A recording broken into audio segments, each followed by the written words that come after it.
जी doctor साहब साडे कोल अगला कमेंट आया है करण गिल जी का। ये लिखते हैं डॉक्टर अमरजीत सिंह जी ਅਤੇ ਤੁਹਾਡਾ 6 ਫॉर ਜਸਟਿਸ ਗੈਂਗ ਤੁਸੀਂ ਪਾਕਿਸਤਾਨ ਦੇ ਪਾਲੇ ਹੋਏ ਹੋ ਸੰਭਲ ਜਾਓ। ਜਦ ਅਮਰੀਕਾ CIA ਅਤੇ ਸਰਕਾਰੀ ਏਜੰਸੀਆਂ ਤੁਹਾਡੀ ਕਮਾਈ ਦੇ ਸਾਧਨਾਂ ਦੀ ਜਾਂਚ ਕਰਨਗੀਆਂ ਤਾਂ ਤੁਹਾਡੇ ਮੂੰਹ ਤੇ ਤਾਲਾ ਲੱਗ ਜਾਣਾ। ਹੋ ਸਕਦਾ ਹੈ ਫਿਰ ਤੁਹਾਨੂੰ ਭਾਰਤ ਭੇਜਿਆ ਜਾਵੇ। ਫਿਰ ਤੁਸੀਂ ਨਾਗਪੁਰ ਵਿਖੇ ਦਿਨ ਕੱਟਣ ਲਈ ਤਿਆਰ ਰਹੋ। ਜਿਸ ਹਿਸਾਬ ਨਾਲ ਤੁਸੀਂ ਹਿੰਦੂਆਂ ਖਿਲਾਫ ਹਿੰਸਾ ਨੂੰ ਉਤਸ਼ਾਹਿਤ ਕਰਦੇ ਰਹਿੰਦੇ ਹੋ ਅਤੇ ਹਿੰਦੂ ਧਰਮ ਅਤੇ ਭਾਰਤ ਦੇ ਖਿਲਾਫ ਹੋ, ਤੁਸੀਂ ਕਾਨੂੰਨ ਦਾ ਸਾਹਮਣਾ ਕਰਨ ਲਈ ਤਿਆਰ ਹੋ। ਜੀ ਡਾਕਟਰ ਸਾਹਿਬ ਹੋ ਜੋ ਤਿਆਰ। ਇਹ ਜਾਲੀ ਗਿੱਲ ਸਾਹਿਬ ਕਰਨ ਗਿੱਲ ਜੀ ਜਾਂ ਤਾਂ ਕੋਈ ਵਧੀਆ ਹੋਰ ਨਾਂ ਰੱਖਦੇ ਵੀ ਜਾਲੀ ਨਜ਼ਰ ਨਾ ਆਉਂਦਾ ਜੀ। ਇਹਨਾਂ ਦਾ ਬਹੁਤ ਬਹੁਤ ਸ਼ੁਕਰੀਆ। ਇਹਨਾਂ ਨੇ ਸਾਨੂੰ ਨਾਗਪੁਰ ਦੀ ਯਾਦ ਕਰਵਾ ਦਿੱਤੀ ਹੈ ਜੀ। ਨਾਗਪੁਰੀ ਹੁਣ ਤਾਂ RSS ਦੇ ਨਾਗਪੁਰੀ ਸੰਤਰੇ ਬੜੇ ਸਵਾਦੀ ਹੁੰਦੇ ਸੀ। ਹੁਣ ਤਾਂ ਹੁਣ ਤਾਂ ਕਿੰਨੇ ਬ੍ਰਾਂਡ ਆ ਗਏ, ਕਿੰਨੂ ਉਸ ਤੋਂ ਬਾਅਦ ਆਇਆ, ਲੇਕਿਨ ਪਤਾ ਨਹੀਂ ਕਿੱਥੋਂ ਦਾ ਮਾਲਟਾ ਹੁੰਦਾ ਸੀ। ਮਾਲਟੇ ਤਾਂ ਖਤਮ ਹੀ ਹੋ ਗਏ ਨਾ ਮਾਲਟਿਆਂ ਦਾ ਤਾਂ। ਤੇ ਨਾਗਪੁਰੀ ਸੰਤਰੇ ਐ ਉਹਦੀਆਂ ਫਾੜੀਆਂ ਕੱਲੀਆਂ ਕੱਲੀਆਂ ਅੱਡ ਛਿੱਲੜ ਅੱਡ ਜੀ। ਸੋ ਇਹਨਾਂ ਨੇ ਸਾਨੂੰ ਨਾਗਪੁਰ ਦੀ ਯਾਦ ਵੀ ਕਰਵਾਈ ਤੇ ਨਾਲ ਇਹਨਾਂ ਨੇ 6 ਫॉर ਜਸਟਿਸ ਤੇ ਸਾਨੂੰ ਪਾਕਿਸਤਾਨ ਦੀ ਗੈਂਗ ਵੀ ਬਣਾ ਦਿੱਤਾ ਜੀ। ਤੇ ਸਾਡੇ ਆਮਦਨ ਦੇ ਸਾਧਨ ਵੀ ਇਹ ਜਿਹੜਾ ਵੀ ਹੈ ਏਜੰਟ ਇਹਨੂੰ ਕਹੋ ਜੀ ਅਸੀਂ ਆਮਦਨ ਸਵਿਚ ਕਰ ਲੈਣੇ ਸਾਡੀ ਜਿੰਨੀ ਜਾਇਦਾਦ ਤੇਰੀ ਤੂੰ ਦੇ ਦੇ ਸਾਨੂੰ ਤੂੰ ਸਾਨੂੰ ਦੇ ਦੇ ਭਾਈ ਔਨ ਦਾ ਟਾਈਮ। ਤੇ ਉਹ ਕਹਿੰਦਾ ਜੀ ਜਦੋਂ ਫੜੇ ਗਏ ਮਤਲਬ ਉਹਨਾਂ ਦੇ ਆ ਗਏ ਫਿਰ ਤੁਹਾਡੇ ਮੂੰਹ ਤੇ ਤਾਲਾ ਲੱਗ ਜਾਏਗਾ, ਤੁਹਾਨੂੰ ਭਾਰਤ ਲੈ ਜਾਾਂਗੇ ਜਿਵੇਂ ਤੁਸੀਂ ਪਰਮਜੀਤ ਸਿੰਘ ਪੰਮੇ ਨੂੰ ਲੈ ਕੇ ਗਏ। ਤੁਹਾਨੂੰ ਅਸੀਂ ਢਾਹ ਕੇ ਨਾ ਤੁਹਾਡਾ ਬਣਾਵਾਂਗੇ ਜਰਾ ਕੀ ਕਹਿੰਦੇ ਨੇ ਰੇਲ ਮਾਲਵੇ ਚ ਕਹਿੰਦੇ ਤੇਰੀ ਰੇਲ ਬਣਾ ਦਿੱਤੀ। ਪਰਥਾ ਤਾਂ ਨਹੀਂ ਕਹਿੰਦੇ ਸੀ। ਮੈਂ ਕਿਹਾ ਪਰਥਾ ਕਈਆਂ ਨੂੰ ਪਸੰਦ ਹੁੰਦਾ ਕਈਆਂ ਨੂੰ ਨਹੀਂ ਹੁੰਦਾ, ਰੇਲ ਤੇ ਸਾਰੇ ਬਹਿ ਜਾਂਦੇ ਨੇ। ਔਰ ਫਿਰ ਜਿਹੜਾ ਉਹਨਾਂ ਦਾ ਬੇਸਿਰ ਪੈਰਾ ਚਾਰਜ ਹੈ ਕਿ ਤੁਸੀਂ ਹਿੰਦੂਆਂ ਦੇ ਖਿਲਾਫ ਔਰ ਭਾਰਤ ਦੇ ਖਿਲਾਫ, ਹਾਂ ਇੰਡੀਅਨ ਸਟੇਟ ਉਹ ਵੀ ਨਫ਼ਰਤ ਨਹੀਂ ਫੈਕਟਸ ਤੱਤ। ਔਰ ਜਦੋਂ ਸਾਨੂੰ ਬਹੁਤ ਸਾਰੇ ਜੈਨੂਇਨ ਹਿੰਦੂ ਵੀਰ, ਇਹ ਤਾਂ ਜਾਲੀ ਹੈ ਨਾ ਪੈਸਿਆਂ ਦਾ ਪੱਟਿਆ ਹੋਇਆ, ਸਾਨੂੰ ਲਿਖਦੇ ਨੇ ਔਰ ਉਹਦੇ ਚੋਂ ਭਾਵੇਂ ਸਾਡੇ ਕੁਝ ਨੁਕਤਿਆਂ ਤੇ ਸਵਾਲ ਵੀ ਚੁੱਕਣ, ਉਹ ਸਾਨੂੰ ਚੰਗਾ ਲੱਗਦਾ ਕਿਉਂਕਿ ਉਹ ਇਹ ਮਹਿਸੂਸ ਕਰਦੇ ਨੇ ਜਿਹੜਾ ਵੀ ਇਨਸਾਫ ਪਸੰਦ ਸੱਚਾਈ ਪਸੰਦ ਹੋਏਗਾ। ਜਿਵੇਂ ਅੱਜ ਜਿਹੜੇ ਮੈਂ ਆਪਣਾ ਵੀਕਲੀ ਕਾਲਮ ਲਿਖਿਆ ਜਦੋਂ ਸੈਡੀਸ਼ਨ ਦੀ ਗੱਲ ਕੀਤੀ, ਮੈਂ ਕਿਹਾ ਸਿੱਖਾਂ ਤੇ ਜਦੋਂ ਪੰਜਾਬ 'ਚ ਸਰਬੱਤ ਖਾਲਸਾ ਕਰਨ ਵਾਲਿਆਂ ਤੇ ਜਿਨ੍ਹਾਂ ਜੀਵਨ ਜਥੇਦਾਰ ਥਾਪੇ ਗਏ ਸੀ, ਦੇਸ਼ ਧਰੋਹ ਦਾ ਚਾਰਜ ਲੱਗਾ, ਭਾਰਤ ਭਰ ਦੇ ਵਿੱਚ ਕੋਈ ਸਿਆਸੀ ਪਾਰਟੀ ਕਿਸੇ ਗਰੁੱਪ ਕਿਸੇ ਐਕੈਡਮਿਸ਼ਨ ਨੇ ਆਵਾਜ਼ ਨਹੀਂ ਚੁੱਕੀ। ਪਰ ਨਾਲ ਹੀ ਮੈਨੂੰ ਖਿਆਲ ਆਇਆ ਔਰ ਮੈਂ ਕਿਹਾ ਕਿ ਵੀ ਅਸੀਂ ਹਮੇਸ਼ਾ ਹੀ ਸ਼ੁਕਰਗੁਜ਼ਾਰ ਹਾਂ doctor Dharamvir Gandhi member parliament ਪਟਿਆਲੇ ਤੋਂ ਜਿਨ੍ਹਾਂ ਨੇ ਇਸ ਦੇ ਖਿਲਾਫ ਆਵਾਜ਼ ਚੁੱਕੀ। ਸੋ ਇਹ ਨਹੀਂ ਹੈ, ਅਸੀਂ ਸਮਝਦੇ ਹਾਂ ਵੀ ਜਦੋਂ ਲੜਾਈ ਸਟੇਟ ਦੇ ਨਾਲ ਹੈ ਤੇ ਧਰਮ ਦਾ ਵਿੱਚ ਕੋਈ ਕੰਮ ਨਹੀਂ ਹੈ। ਇਹ ਠੀਕ ਹੈ ਕਿ ਜੇ ਕਿਸੇ ਦਾ ਸਵਾਲ ਕਿਸੇ ਲੈਵਲ ਤੇ ਆਉਂਦਾ ਹੈ ਜਾਂ ਕਈ ਵਾਰ ਜਿਹੜੇ ਧਰਮ ਵਿਚਲਾ, ਜੇ ਹੁਣ ਤੁਸੀਂ ਰਿਗਵੇਦ ਦਾ ਹਵਾਲਾ ਮਨੂ ਸਮ੍ਰਿਤੀ ਜਾਤ ਪਾਤੀ ਸਿਸਟਮ ਜਾਂ ਮਹਾਭਾਰਤ ਦੀਆਂ ਚਾਲਾਂ ਨਾਲ ਅੱਜ ਦੇ ਹਾਕਮਾਂ ਦੀਆਂ ਚਾਲਾਂ ਕੰਪੇਅਰ ਕਰੋਗੇ ਤੇ ਉਹ ਉਸ ਕਿਸਮ ਦਾ ਇੱਕ ਡਿਫਰੈਂਟ ਪਾਰਟ ਹੈ। ਪਰ ਅਸੀਂ ਹਰ ਧਰਮ ਨੂੰ ਮੰਨਣ ਵਾਲੇ ਦਾ ਜਾਂ ਜਿਹੜਾ ਧਰਮ ਨੂੰ ਨਹੀਂ ਵੀ ਮੰਨਦਾ ਅਸੀਂ ਉਸ ਦਾ ਬਰਾਬਰ ਰਿਗਾਰਡ ਕਰਦੇ ਹਾਂ। ਔਰ ਅਸੀਂ ਕੋਈ ਵੀ ਇਸ ਕਿਸਮ ਦੀ ਨੀਤੀ ਕਿ ਅਸੀਂ ਕਿਸੇ ਧਰਮ ਦੇ ਖਿਲਾਫ ਹੈ, ਇਸ ਗੱਲ ਨੂੰ ਜਿਹੜਾ ਉਹ ਸਾਡੇ ਦਰਸ਼ਕ ਔਰ ਸਰੋਤੇ ਬੜੀ ਚੰਗੀ ਤਰ੍ਹਾਂ ਜਾਣਦੇ ਨੇ। ਔਰ ਕਰਨ ਗਿੱਲ ਜਿਹੜੇ ਨੇ ਉਹਨਾਂ ਨੂੰ ਅਸੀਂ ਸ਼ੁਭ ਕਾਮਨਾਵਾਂ ਦਿੰਦੇ ਆ ਭਾਈ। ਉਹਨਾਂ ਦੀ ਜੇ ਅੱਜ ਪੜ੍ਹੀ ਵੀ ਗਈ ਤਾਂ ਅਗਲਾ ਚੈੱਕ ਜਾ ਕੇ ਲੈ ਆਣ ਆਪਣਾ ਆਪਣੇ ਆਕਾਵਾਂ ਤੋਂ ਕਿ ਜੀ ਦੇਖੋ ਅਸੀਂ ਤਾਂ ਕੰਮ ਕਰਤਾ ਆਪਣਾ। ਇਹ ਨਹੀਂ ਪਤਾ ਵੀ ਅੱਗੋਂ ਕਿੰਨਾ ਛਿੱਤਰ ਫਿਰਿਆ, ਉਹਨਾਂ ਕਹਿਣਾ ਪਿਛਲੇ ਵੀ ਕਰੋ ਵਾਪਸ ਕਰੋ। ਜੀ ਸਭ ਬਿਲਕੁਲ। ਤੁਸੀਂ ਹੁਣ ਸਾਡੇ ਦਰਸ਼ਕਾਂ ਦੱਸੋ ਅੱਜ ਦਾ ਵਿਚਾਰ। ਅੱਜ ਦੇ ਵਿਚਾਰ ਲਈ ਅਸੀਂ ਭਾਈ ਗੁਰਦਾਸ ਜੀ ਦੇ ਕਵਿਤ ਨੰਬਰ 121 ਨੂੰ ਚੁਣਿਆ। ਹਾਲਾਂ ਮੈਂ 2 ਕਵਿਤ ਉਹਨਾਂ ਦੇ ਜੰਪ ਕੀਤੇ ਨੇ ਕਿਉਂਕਿ ਕੁਝ ਜਿਹੜੇ ਅਲੰਕਾਰ ਜਾਂ ਇਸ ਕਿਸਮ ਦੇ ਜਿਹੜੇ ਮੈਨੂੰ ਕਈ ਵਾਰੀ ਲੱਗਦਾ ਹੈ ਵੀ ਅਸੀਂ ਬੇਸ਼ੱਕ ਪਬਲਿਕ ਫੋਰਮ ਤੇ ਡਿਸਕਸ ਵੀ ਮੈਂ ਕਰ ਲੈਂਦਾ, ਪਰ ਕੁਝ ਹੁੰਦੇ ਨੇ ਜਿਹੜੇ ਫਿਰ ਜ਼ਿਆਦਾ ਵੇਰਵੇ ਨਾਲ ਹੁੰਦੇ ਨੇ ਤੇ ਮੈਂ ਉਹਨਾਂ ਔਰ ਇਹ ਭਾਵ ਉਹੀ ਚੱਲ ਰਿਹਾ ਜਿਹੜਾ ਪਿਛਲੇ ਕਵਿਤਾਂ 'ਚ ਹੈ। ਔਰ ਇਹਦੇ 'ਚ ਭਾਈ ਸਾਹਿਬ ਨੇ ਜਿਹੜਾ ਦਿੱਤਾ ਥਾਟ, ਤੁਸ ਮੈਂ ਤੁੰਦਲ ਬੋਏ ਨਿਪਜੈ ਸਹਸਰ ਗੁਣੋ, ਦੇਹ ਧਾਰ ਕਰਤ ਹੈ ਪਰ ਉਪਕਾਰ ਜੀ। ਤੁਸ ਮੈਂ ਤੰਦੁਲ ਲਾਗੈ ਨਾ ਘੁਨ ਰਾਖੇ, ਰਹਿ ਚਰੰਕਾਲ ਹੋਤ ਨਾ ਬਿਕਾਰ ਜੀ। ਤੁਖ ਸੈ ਨਿਕਸ ਹੋਏ ਭਗਨ ਮਲੀਨ ਰੂਪ, ਸਵਾਦ ਕਰਵਾਏ ਰਾਧੇ ਰਹਿ ਨਾ ਸੰਸਾਰ ਜੀ।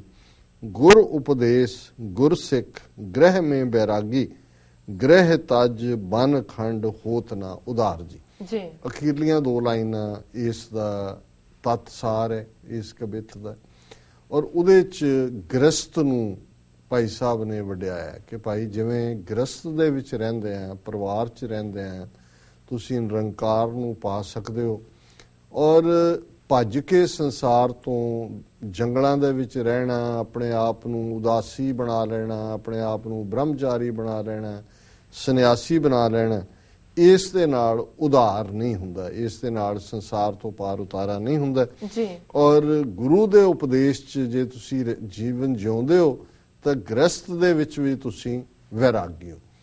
और इसलिए भाई साहब ने जिहड़ी उदाहरण दित्ती, अलंकार वरतिया, वो चौल जिहड़ा है, चौल दे दुआले जिन्हों असीं की वंड कहंदे आ, जदों उहदे चों छिलका नहीं उतरदा उहनूं की कहा जांदा, वंड कहंदे सी जी, पता नहीं पंजाबी शब्द मैनूं याद नहीं आ रहा, पर इस नूं तुस पुरातन पंजाबी च कहंदे सी। तंदुल चावल है कि चावल जदों अजे उस नूं छड़िया नहीं गया, कहंदे सी चौल अजे छड़न वाले ने, ते जिहदे च ओरीजिनल फॉर्म दे विच उस दी ਜਿਹੜਾ ਚਾਵਲ ਹੈ ਉਸ ਦੇ ਉੱਤੇ ਉਹ ਖਾਕੀ ਛਲਕਾ ਹੁੰਦਾ ਹੈ, ਕਿ ਉਹਨਾਂ ਨੇ ਕਿਹਾ ਕਿ ਵੀ ਜਿਹੜਾ ਗ੍ਰੀਨ ਹੈ ਚੌਲ ਦਾ, ਉਹ ਹਸਕ ਅੰਗਰੇਜ਼ੀ 'ਚ ਕਹਿੰਦੇ ਨੇ, ਉਹ ਉਹਦੇ ਉੱਤੇ ਚੜੀ ਹੋਈ ਹੈ।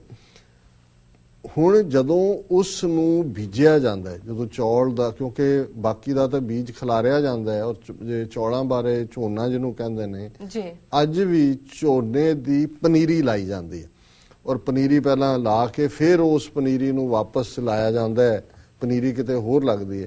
सो पनीरी दे विच जिहड़ी हस्क है, उस दा छिल्लड़ है चौल दा, उस नूं ही लाया जाता है।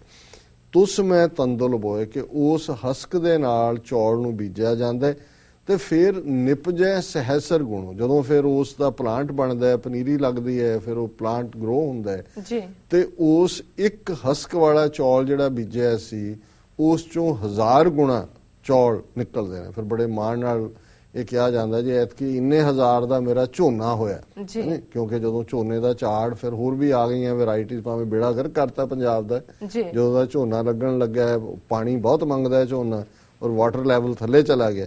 पर भाई साहब तो ये गल कह रहे हैं कि भाई एक उस हस्क वाले चौल ने 1000 होर ग्रेन जिहड़े ने पैदा किए। दे धार करत है पर उपकार जी, जदों वो इन्ना चौल होए भुखियां दे ढिड च पे और परोपकार होया। तुस मैं तंदुल लागे ना घुन राखे।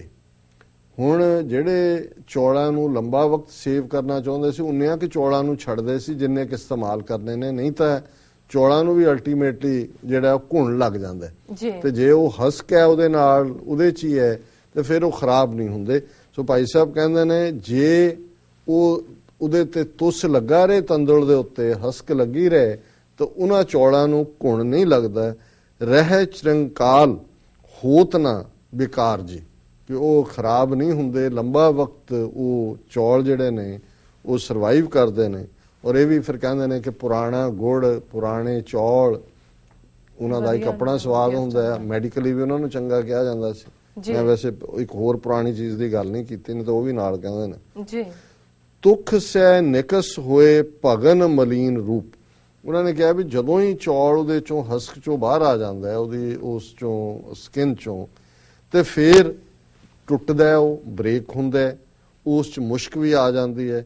ਸਵਾਦ ਕਰਵਾਏ ਰਾਧੇ ਰਹਿ ਨਾ ਸੰਸਾਰ ਜੀ, ਉਹਦਾ ਰੰਗ ਜਿਹੜਾ ਹੈ ਉਹ ਡਾਰਕ ਹੋ ਜਾਂਦਾ ਹੈ, ਔਰ ਸਵਾਦ ਵੀ ਕੌੜਾ ਹੋ ਜਾਂਦਾ ਜਿਉਂ-ਜਿਉਂ ਪੁਰਾਣਾ ਹੁੰਦਾ। ਪਰ ਜੇ ਉਹ ਹਸਕ ਦੇ ਵਿੱਚ ਨਹੀਂ ਹੈ, ਤੇ ਅਖੀਰ 'ਚ ਭਾਈ ਸਾਹਿਬ ਨੇ ਕਿਹਾ ਗੁਰ ਉਪਦੇਸ਼ ਗੁਰ ਸਿੱਖ ਗ੍ਰਹਿ ਮੇਂ ਬੈਰਾਗੀ। ਹੁਣ ਵੈਸੇ ਬੜਾ ਖੂਬਸੂਰਤ ਅਲੰਕਾਰ ਉਹਨਾਂ ਨੇ ਵਰਤਿਆ ਜੀ। ਇਸੇ ਤਰ੍ਹਾਂ ਗ੍ਰਸਤ ਇੱਕ ਉਹ ਪਰਦਾ ਹੈ, ਜਿਵੇਂ ਚੌਲ ਦੀ ਖੂਬਸੂਰਤੀ ਜਾਂ ਉਹਦੀ ਲੰਬੀ ਉਮਰ ਜਾਂ ਉਸ ਦਾ ਅੱਗੋਂ ਝਾੜ ਦੇਣ ਲਈ ਜ਼ਮੀਨ ਦੇ ਵਿੱਚ ਜਾਣਾ, ਉਸ ਦੀ ਉਸ ਹਸਕ ਦੇ ਉੱਤੇ ਡਿਪੈਂਡ ਕਰਦਾ ਹੈ।